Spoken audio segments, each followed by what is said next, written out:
here. Okay? All right, see? And so what social conditioning, let's bring it back to social conditioning, because it always keeps coming back.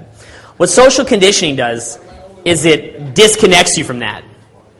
All right? It disconnects you from the depth and gets you focused only on the surface. So you no longer see the depth of things, all right? Your perception is always contracted. What do people think of me? How does this affect me? What does this say about my status? Right? Rather than just allowing it to open up, all right? Allowing perception to dilate and just being conscious of what's around you without being self-conscious. Now, again, masculine polarity. You bring it from within yourself. You're not trying to draw it off the environment. You want to know why? Like I said, the environment is too volatile. You are not the source of what?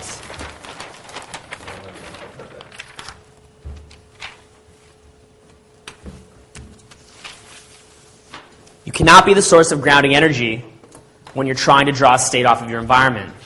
And guys will say to me, well, what if I like music? What if I want to dance? Right? I get that. At least one person will always ask me that. And I say, look, it's okay to draw a state off the environment, just to enjoy it, and to see the depth of things.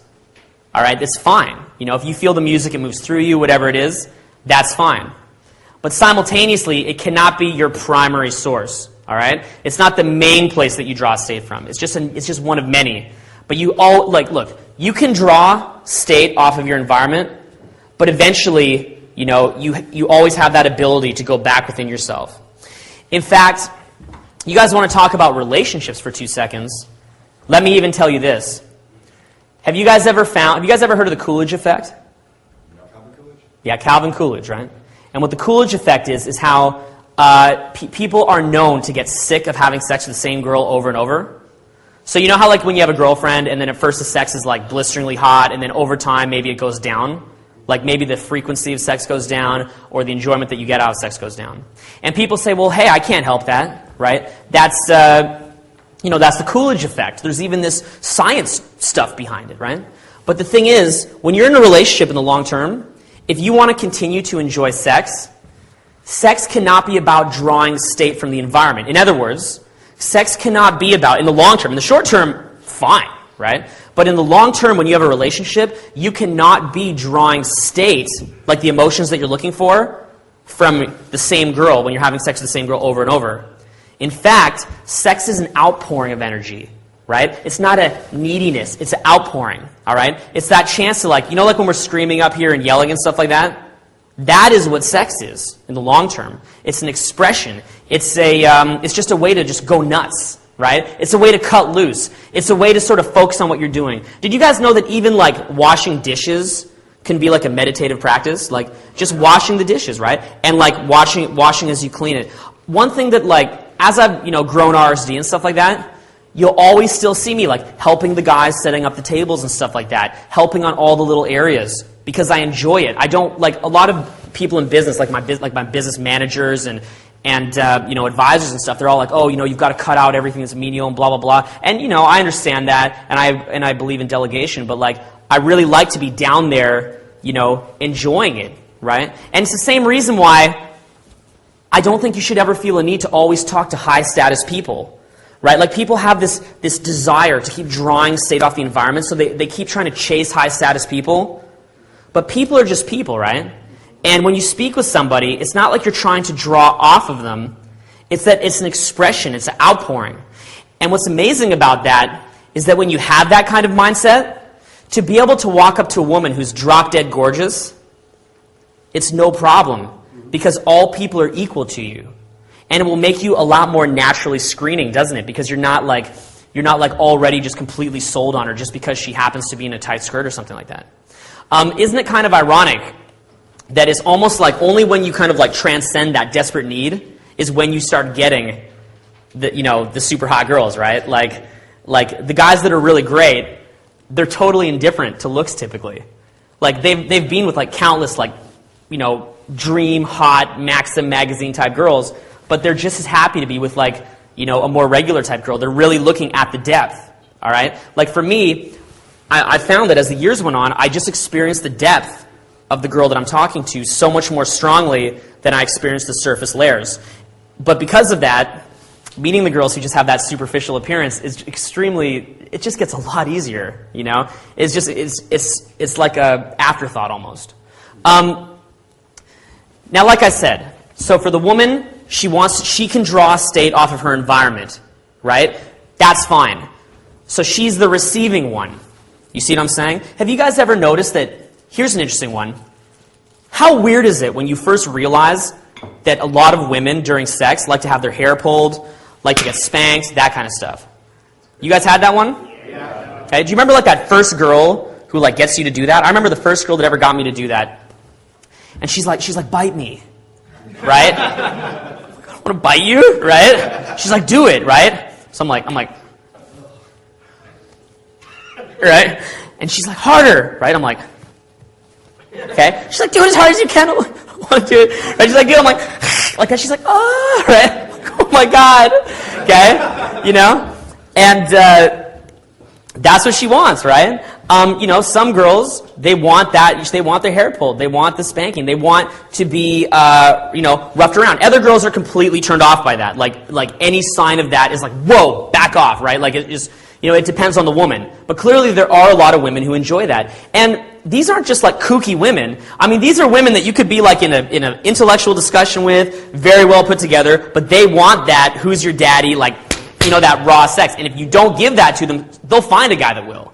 Right? That's a great way to lose your girlfriend. Like, she wants that good sex for you to meet her needs, and you're not doing it. So, you know, why is that? Again, women draw state from their environment. They want to experience a range of emotions. They want, you know, that passion. All right? As a guy, there's no way I want to get bit. All right? I don't want to be whipped. I don't want to get bit. I don't want, like, to be spanked. All right? I don't need that, okay? My life is just fine without that stuff. You know, I could be flexible, but, you know, I'm not looking for that, all right? Women, you know, they want, you know, a lot of girls, they want that range of emotions. They want to be pushed through, like sex is like a huge expression of emotion for them, a huge, wide range and hugely expressive thing. And so that masculine polarity and that sort of giving and outpouring, that, you know, in many ways, there's so many parallels, both in terms of like male-female physical anatomy, but even beyond that, just everything about it, that's where it's coming from. So again, when you have that good feeling that's within yourself, you can almost imagine it in a lot of ways, like you're speaking with the girl, and most guys, what are they doing? They're trying to draw state from what? What are they trying to draw state from? Reactions. They're reaction seeking, right? They're trying to draw state from the girl's indicators of interest. The girl goes, ah, like that, right? And boom, what happens to your state? It goes down. It goes, she laughs? It goes up. It goes up. Goes up, good. Yes. So look, with reaction seeking, again, think of it this way, if you're in the habit on a day-to-day basis of trying to draw state off your environment, if that's how you live your life, is it going to be natural to walk right up to a girl and then try to draw state from within at that point? No. You can do it. Like, you can do it, all right? If you have bad habits, like, first of all, say that you're starting out and you're still in that mode where you're always drawing state from your environment all the time. Of course, you can say, okay, for like the next couple minutes, I'm going to like really draw state from within myself, consciously force yourself to do it, and you can have it be effective, all right? It can work. But it's not going to be the ideal. It's certainly not the ideal way of doing things, all right? So you want it to come from within yourself.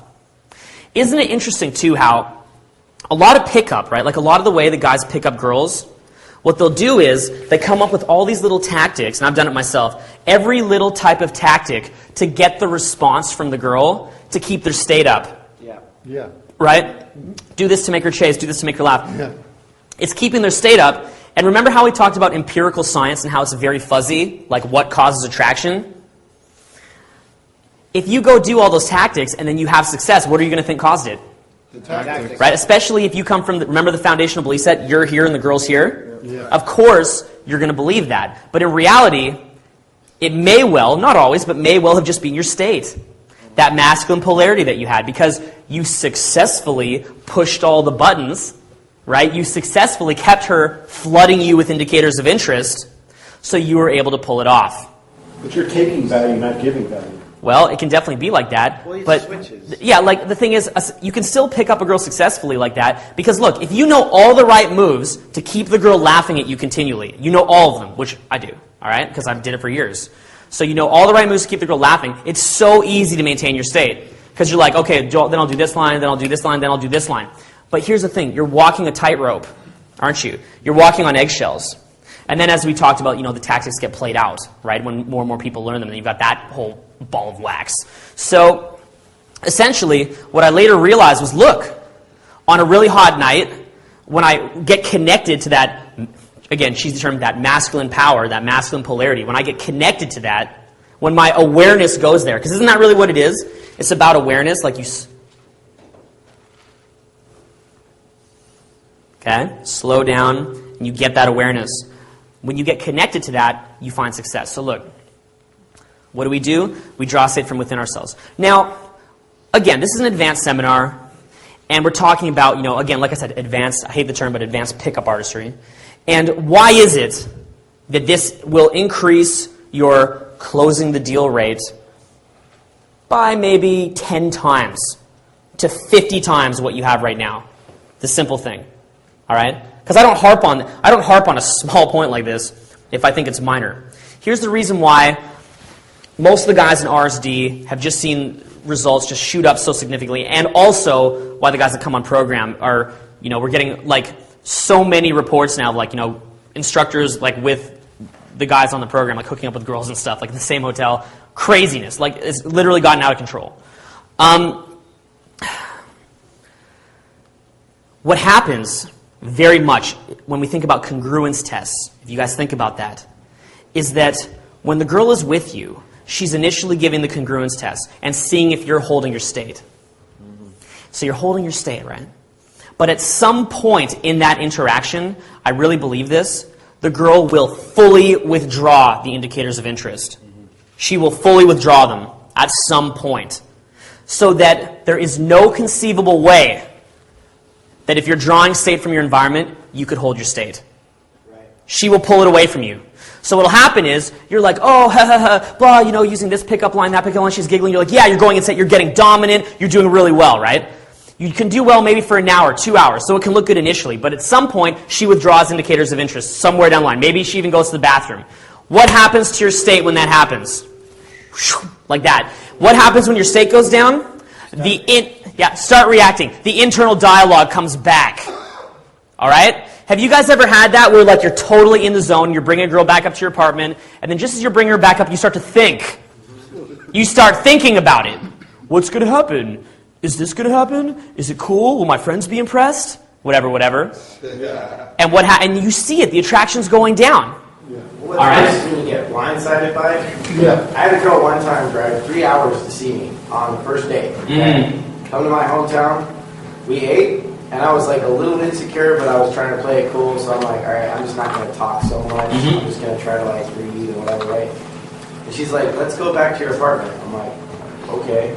We get in the apartment, and I'm thinking, okay, I'm just going to caveman her like right when she walks through the door, right? Yeah. She walked straight into my bedroom, and I was like, what the fuck? And she sat down on the bed, and she just sat there. But like anything I would do, no reaction. She was just like a statue. Yeah, takes it away. And I'm like, fuck, what do I do now? Yeah, and that's the thing, right? And as soon as you let it affect you, you lose, right? And so look, let's keep barreling forward here. When we have, the key thing is, and this is why I've seen the close rate go up so much since this is being incorporated in, is because what's happening now, we're almost coming to a really weird zone. Who here has ever studied what an indicator of interest is? Everybody, right? Everybody. What are the classic indicators of interest? Touching hair. Touching the hair, being interested, laughing at your jokes, that kind of stuff. Do you want to know a freaky thing?